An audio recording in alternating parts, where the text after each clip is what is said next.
Inilabas na po ni RHJ ang kanyang naging sekreto dahilan para manalo po sila or talunin po nila ang Gilas Pilipinas. Si Coach Tim Cone una na pong inilabas ang pahayag tungkol sa magiging kalagayan nila versus Jordan at ang lagay ng Qatar na sinasabing makakaharap ng Gilas para makausad sa quarterfinals ng Asian Games. Tutukan po natin yan, pero bago yan, hihingi po tayo ng isang subscription sa lahat ng dumadaan sa ating munting channel kung nagugustuhan nyo ang ating palabas.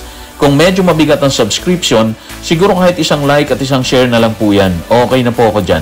Maraming salamat po.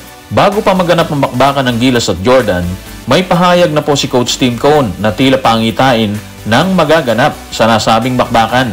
Ano nga ba ang sinabi ni Coach Tim? Ito po ang kanyang sinabi sa report ni Delphine Joquino sa Rappler. Magiging mahirap. Ano pa bang masasabi mo, di ba?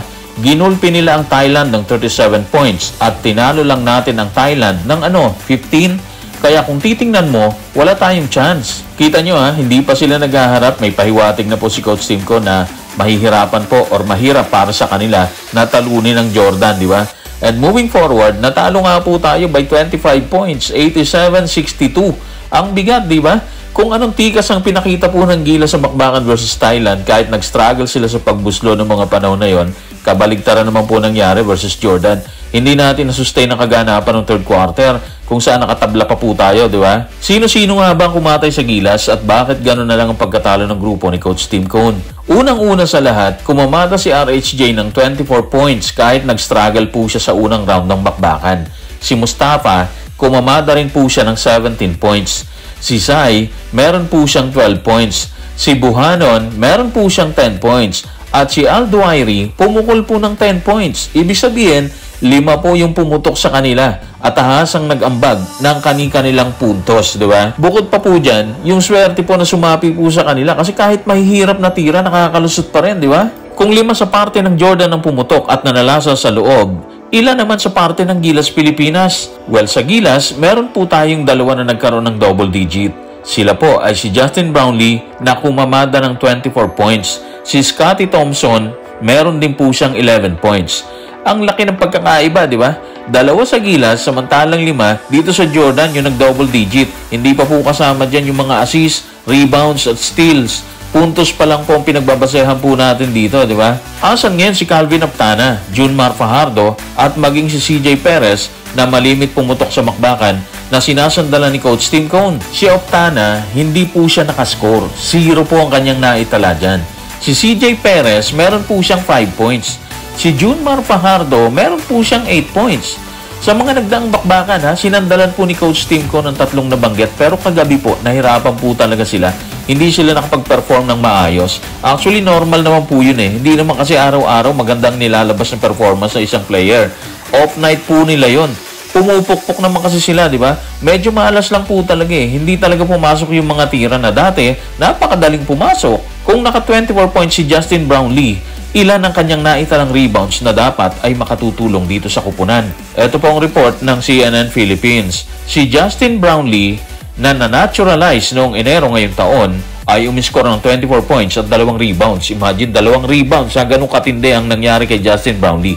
Habang si Scotty Thompson, gumawa po siya ng 11 points at 11 rebounds. Samantala, si Junmar Fajardo at Japet Aguilar ay umiscore ng tig 8 puntos na may tig 5 at 8 rebounds ayon sa pagkakasunod. So ito po yung stats ng ilan sa ating mga player, particular po si Justin Brownlee na nalimitahan po talaga siya ng 2 rebounds. Matapos talunin ng Gilas Pilipinas, ano ang naging pahayag ni RHJ na magiging reinforcer muli ng TNT dito sa PBA? Ito po ang sinabi niya sa report ni Kiko Demihilio ng One Sports. Naglaro sila ng husto. Well coach naman sila. Isang karangalan sa akin yon. Alam mo na, naglalaro ako sa PBA, kaya mahal na mahal ko rin sila. Parang kapatid na pagmamahal kapag nakikita ko sila. Kahit paano naman kasi, yung friendship, ando na rin sa ilan sa mga players po natin na nakabakbakan ni RHJ dito po sa Gilas. Isa doon si Aptana na nahirapan sa bakbakan po na yan, di ba? Patunay po yon yung kanyang naitalang 0 point para sabihin nating hirap na hirap siya versus Jordan. Ano ang napansin ni RHJ habang kaharap niya ang Gilas at ano ang kanyang naging mindset or siguro naging sikreto na rin sa panalo na yon? Ito po ang kanyang sinabi sa report ni Kiko Demihilio ng One Sports. Pamilyar din kasi sila sa akin. Kaya yung ilang mga tira ko, matindi rin ang pagharang talaga nila. Hindi rin maganda yung simula ko Pero ang naging mindset ko is magpatuloy lang, tumira at manatiling agresibo. Matindi yung mindset or yung determination niya talaga, di ba? Nag-struggle na siya sa unang quarter pero hindi nga po siya sumuko hanggang sa makuha niya yung rhythm na hinahanap po niya. At hanggang sa dulo, hindi na siya bumitaw.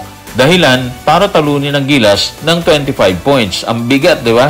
Matapos talunin ng Jordan ang Gilas, dahilan para hindi makausad sa quarterfinals, sino ang kakaharapin nila para makuha ang spot sa quarterfinals? Ito po ang report ng CNN Philippines.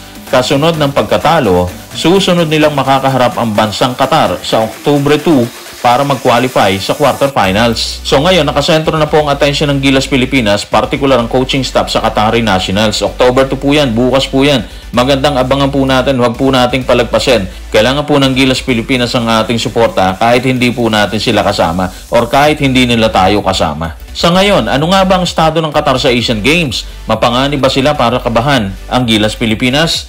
Ito po ang report ni Sid Ventura sa ESPN. Natalo ang Qatar ng 32 points sa Group D sa top-notcher na Japan at natalo rin sila ng 12 puntos sa South Korea bago nila tinalo ang Indonesia ng 6 na puntos. Sa madaling salita, dapat makuha agad ng Gilas ang Qatari. Pero yung kanilang inconsistency ang lubhang nakakabahala po dyan. Doon tayo sa hindi consistent. Totoo yun kasi katulad sa bakbakan nila dito sa Jordan, ando na tayo nakatabla na tayo sa 52. Pero hindi po natin hawakan yun. Nakawala pa rin at mabilis pong naibalik ng Jordan ang abante sa 12 kaagad. Matapos po tayong tumablas sa 52, di ba? Sayang po yun. Pero katulad ng malimit nating sinasabi, depende talaga yan sa pakiramdam ng katawan ng player. May oras kasi na feeling mo papasok lahat ng tira or tira ng player na nangyayari. Kaya pumuputok ang kupunan, di ba?